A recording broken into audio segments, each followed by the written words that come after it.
Hi guys, lots of us like to simply tour around Backroads, and I've decided to make a few short videos and put my light-hearted but sometimes heavy-hearted twist on the history of the popular places we ride. This first video will be part 1 of 2 on the Brisbane Valley, that boring bit before we get to the real ride, so hopefully I can spice it up a little bit for you. Let's kick it off with this guy, Big Al Cunningham. In 1828, Big Al the botanist went for a stroll out to the southwest of Brisbane. He was so head down, bum up, looking at flowers and shrubs that all of a sudden he found himself at the top of the Great Dividing Range. Now that turned out to be pretty cool, because he'd found a much more direct way for people to get from the New England region into Brisbane. Pretty soon, there were hordes of German, English and Scottish immigrants pouring over what is now called Cunningham's Gap. And that brings me to this nasty piece of work. Captain Patrick Logan, an angry ranger that explored all around the Brisbane region. Anyway, we'll get back to Pat a bit later. There's a big story on him. The Brisbane Valley as we now know it runs from Wulkuraka out west of Ipswich to Mount Stanley, 140 kilometres to the north. Survived by this lonely World War I monument and a couple of pre-World War I buildings, Pine Mountain was once a bustling timber town. The immediate area was covered in a beautiful hoop pine forest up until the late 1840s, and in came the settlers. Well, they took to that like a bunch of mutant termites. Sadly, I think you'd be lucky to find half a dozen trees that are date over 100 years old now. Now as I roll north up the Brisbane Valley Highway, I'd just like to point out that I have every intention of going much further afield. I'm really hanging out to get into New South Wales and discover some really good history. 20 kilometres into the valley we come across Fernvale. Now thanks to Big Al and his migrants who clambered over his gap, from the 1840s Fernvale grew like a tomato plant in a pig farm. By the 1860s the town was humming, and they even prospered from the American Civil War because of the cotton shortage. The whole area was absolutely covered in cotton, and they even built a cotton ginnery. By the 1880s they'd reverted back to market gardening and being an integral part of Brisbane's food bowl. But not for long. In the early 1890s a massive flood came through, killed loads of people and basically wiped the town off the face of the map. Who knew that building on a river flat was going to be deadly? Just to the north of Fernvale is Wivenhoe Dam. The Brisbane Valley Highway goes across the wall, and there's nothing too historically fascinating about that. It was built in the 70s, and that's about it. However, a few hundred metres off the north end of the wall, hidden in behind a day-use area, is a very, very important archaeological find. A huge double-chambered rock shelter used by the local natives for thousands of years was found while they were excavating the dam in the early 1970s. Now, it's probably a good thing, but this isn't really public knowledge, and there's absolutely no public access to the site. Although, while I was sniffing around, a local horse rider told me exactly where it is, and it does exist. And it may, or may not be, a couple of hundred metres along the bank, just north of here. Returning to Backroads and heading west out towards the little town of Camino, we pick up the old Brisbane Valley Railway line. A monstrous construction task that took over 30 years to complete in 8 stages. The line ran from Wulkuraka in the south, over 100 kilometres north and up onto the Great Dividing Range to Yarraman. But in the early 1990s, they ripped it all up and turned it into a cyclist track. This is the Lockyer Creek Railway Bridge. Its 100-foot span was built in 1885 to 1886, and apart from a couple of steel girders in the middle of the bridge, this part here is all that remains of the original bridge. It's been totally rebuilt for the cyclists. The whole thing is now called the Brisbane Valley Rail Trail. And don't get me wrong, whatever gets them off the road is great.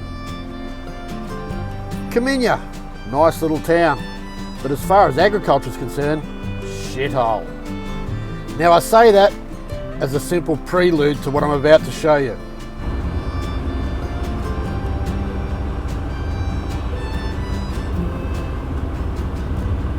Camino is situated in the most arid possible part of the Brisbane Valley. Now the monument I'm about to show you is probably testament to the greatest act of bastardry by any Australian government ever. So the government buys up cheap land all over Australia off people that couldn't give it away. And they give it to soldiers that have returned from the worst conflict the world has ever seen. On top of that, they hand out what amounts to $1,200 loans to each of these soldiers to get them through until the farm becomes viable, knowing fully well that it won't. Then in 4 years' time, all the soldiers quietly abandon their farms, and guess what? The government comes out looking shinier than your dad's favourite bowling ball. Anyway, time's a ticking and I got an angry ranger to tell you about. I like Esk. It's a nice little town. It was created to support the copper industry, which didn't last that long. If there's one thing that sours me up in Esk though, is there's a monument to this goon. The monument's barely readable anymore, and that's good, because it's a lie. It's a racist lie.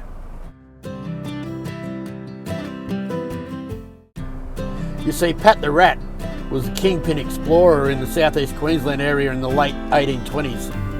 I mean, this guy's got shopping centres and rivers and shires named after him, and he was nothing but a diabolical sadist, and frankly, he was a murderer.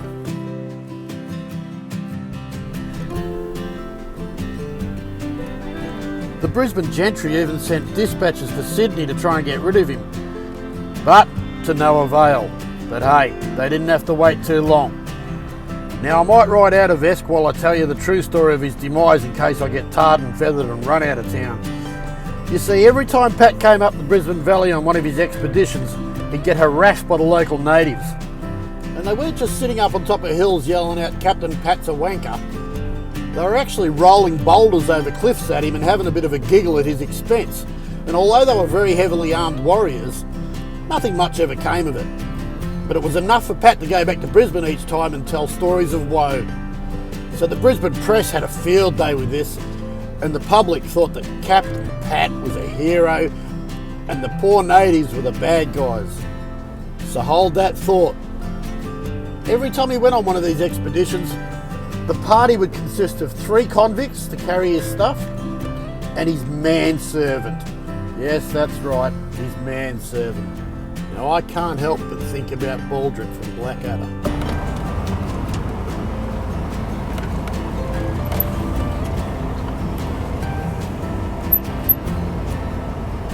In October of 1830, he was heading up the Brisbane Valley yet again, determined this time to find the head of the Brisbane River. He had quite a habit of taking off on his horse and leaving the party to their own devices, and that would be his undoing. On the 18th of October, he disappeared once again, left the boys there and off he went. Well, this time he didn't come back. So the boys looked for him for quite some time. Eventually they found him and his horse. The horse was dead and he was in a shallow grave.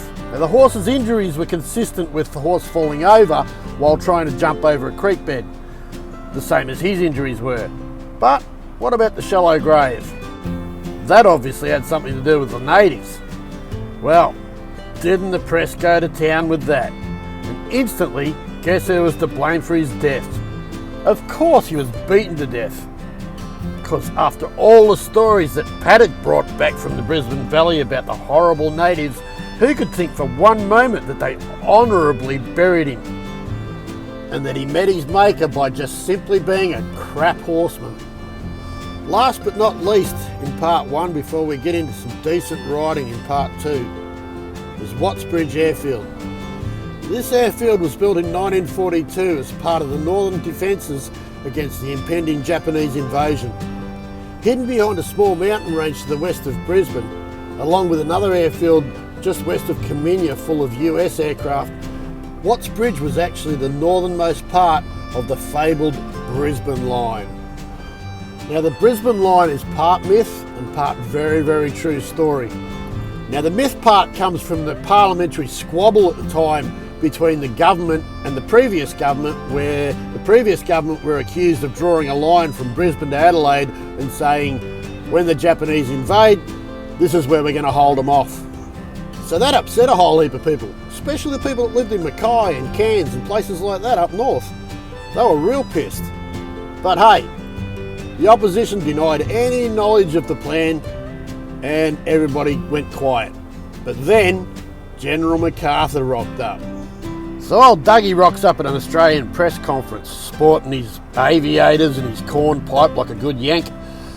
And he drops a big clanger and mentions the Brisbane Line. And who's not going to believe him? He was the 1942 Tom Cruise. So turns out the Brisbane Line was real, but it was only running from Brisbane to Tenterfield. And we'll get into that a bit more in another episode.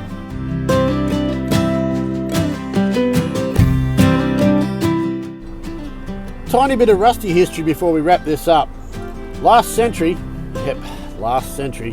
I spent a couple of years here at Wattsbridge Airfield, learning to fly and getting my pilot's licence. It was great fun, but sometimes it could get even more chaotic than my motorbike riding. Anyway, that's it. So I know the writing's been a bit mundane, but please join me in part 2 where the writing's just as good as the history. And I actually make it to the head of the Brisbane River, unlike Captain Logan. Thanks for watching, and if anything, I hope you at least got a giggle out of it.